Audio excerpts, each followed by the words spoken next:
We are finally back for some more solo leveling. Even though it was a short wait, it felt like a minute and a half. Let's get back in and talk about our favorite hunter, Jin-Woo.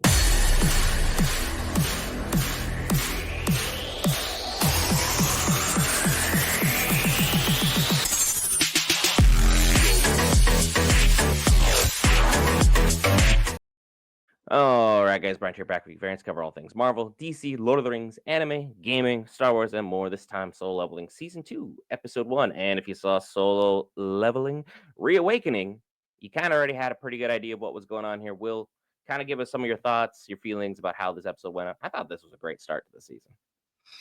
It was definitely a great start. I mean, they just kind of get right into it.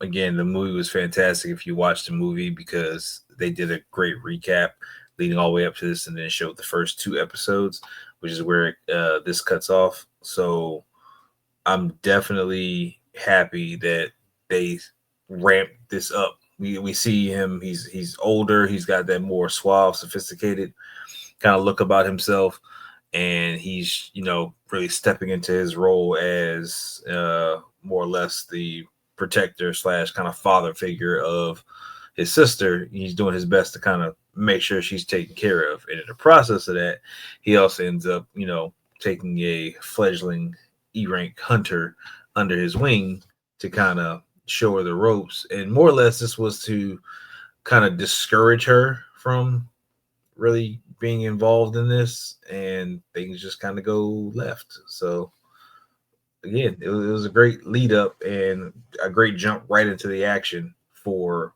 where they left off with season one. So Oh, yeah. It was a fantastic way to kind of go from season 1 to season 2. And it was nice to see that Jin-Woo, like, at least had the wherewithal to be like, I kind of brought you here to discourage you. As soon as things took that weird turn where our C rank gate turned red, he was like, about all that's off the table. Everyone just stay behind me. I've got this. I can handle this. Like, this was kind of my mistake. I thought this was going to be easy. It was going to be breezy. There was an A rank hunter with us, Kim Chul. Like, everything was going to be fine. It was just a regular dungeon. It looked like the standard cave we had back in season 1 where we fought that spider queen and everyone tried to sabotage Jinwoo as atrociously as possible. I don't even know if that's a word, but as atrociously as possible. And things just kept getting crazier and crazier for our hero. And I don't know if he's either the luckiest hunter in the world or the unluckiest hunter in the world, because arriving back from America, our Korean native, we have Hung Dong Soo, the brother of the person that got offed last season, and an S rank hunter with an attitude problem to match his level of strength. On a scale of 1 to 10, how worried should we be about Hung Dong-soo entering the fray like this and being as eager as he is to go get a piece of Jinwoo? look, he's a problem, and he's going to be a problem. And you'll see come next episode, you'll get a little bit more taste of why he's a problem. And it's just Jinwoo's gonna have to really step up and watch his back in regards to him because one revenge. He put a lot of stuff aside on his schedule. Like the thing is he was focused on his schedule and getting stuff done. As soon as he had a free period within his schedule, he came over here to handle business and stuff like that. And he is adamant about handling business. So I don't know if that's going to be helpful or a hindrance in the process of Jinwoo, because again, if he's got things to get back to, then maybe he won't have to deal with him as often, so that, or if his schedule's free and clear, then it's just gonna be freaking no holds barred. Like we're going at it, and I think this is supposed to be like a 13 episode season, so we may get a little bit. We'll get a little bit more in detail about what's really going down with him and Jinwoo and how he's going to respond to him for taking out his brother.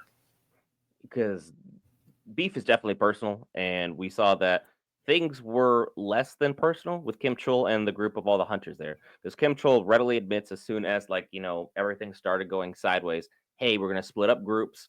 I'm gonna go over here and explore with these guys. You guys are gonna go over there and do that.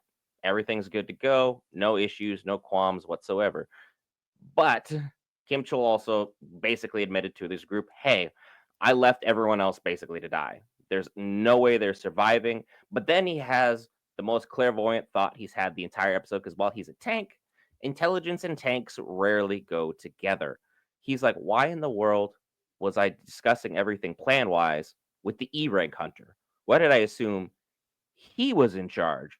So we're seeing that, just like you're talking about early on, Jin-Woo is really stepping up to the point even A rank hunters are starting to mistake him for something or someone more prominent than what his official title truly is. So that's something he's probably going to have to work on toning down just a smidge. Like, I understand taking responsibility for everybody, but also now you're putting that bullseye on your back and you're just slowly expanding it until you have like a Captain America sized shield on your back. And it's like, hit me here. Please kick me. Please come back for vengeance. Or he's going to announce everything as far as his reawakening is concerned, because even the person who brought him here to this gate was like, I think he did. I haven't seen it, but there's something about him that's just different and that's just off. Based on your experience with the movie, how worried should we be pertaining to these snow elves who are also referred to as snow demons? Because it turns out those snow bears weren't really much of a problem. I think that you should be concerned about the elves, um, but you should be concerned about the elves for far more. And again, it's more in episode two for far more reasons than just what's presented. Mm. So we're basically getting a small taste of what could be a much, much larger ongoing villain. It's kind of like how we got a taste of like Thanos early on in the first Avengers movie, and then it turns out we got the big taste, way down the line. So this could be something, because again, it's always unique in anime the way that they'll put on like facial tattoos usually to describe some of the main villains. They give them very, very unique markings so they kind of stand out. It's really easy to distinguish who's who. And at the very end of our episode, after Kim Chul act basically wets himself because his entire party has been basically one-shotted by elves, and their elves are having just a heyday of just taking out humans left, right, and center. That he's just like, my shield's broken, my armor's damaged, my party's gone. Just starts screaming like a little girl and just runs off into the woods. It's like, part of me is starting to realize that the higher these ranks are, the easier the jobs I think that they take on purpose are. I don't think a lot of these high ranking hunters have actually done jobs worthy of the station, and that they're just more, they're like puff piece managers. Like the people that you knew when you worked like a regular day job shouldn't be managers, but still somehow were. Like some of these hunters don't seem to be worth, the clothing on their back, which is a little crazy to think. But then again, we have these S ranks and they look like they mean business. It's it's really hard draw. You got some thoughts on that? No, again, with how characters are portrayed, again, episode two is really gonna freaking light it up as far as how they use their intelligence when it comes to certain things. We're gonna see. I want to say you're gonna see freaking basically how what's going on outside the gate, how people are responding, and how they're using their intelligence to get ready to get stuff done outside the gate. And then you're gonna see what's going on inside the gate. You're gonna see some very particular choices inside the gate of how to respond to, again, these situations where you have an enemy who is either smarter than you or in a better position than you, and how your station, like whatever is befitting of your station, how well you respond to that. Because you see Jin-Woo is taking charge and taking care of the people underneath him, providing them gear, doing whatever, and he's going out and handling everything. Keep that in mind, and then look at the contrast as to how Kim is responding and taking care of his people and doing all stuff.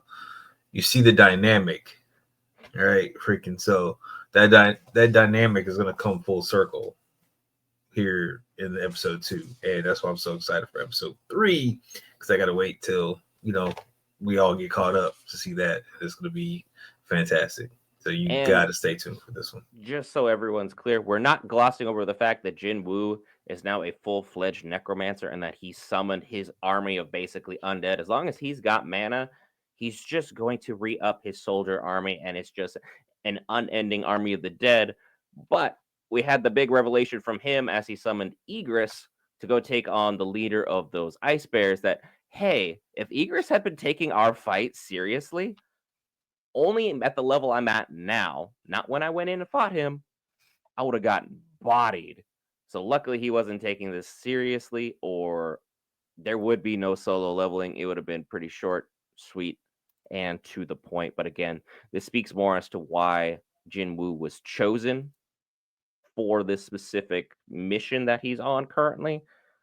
But man, is it good for him to have Egress in his back pocket, because if he doesn't have Egress, I think a lot of this situation that he's about to fall into is going to be a whole heck of a problem, because in S rank right now, it would need him and Egress would have to team up intrinsically and perfectly to have a chance of surviving, in my mind. And that's not even accounting for the fact we have what appears to be an ice elf king or lord or something of greater purpose just waiting in the wings.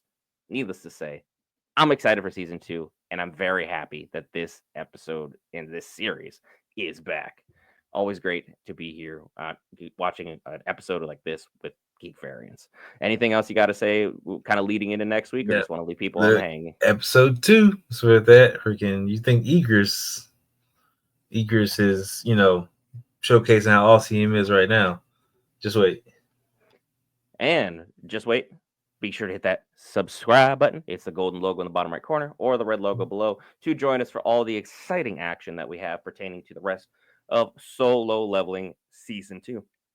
I've been Brent with the man, the myth, the marvel. We'll see you in the next one.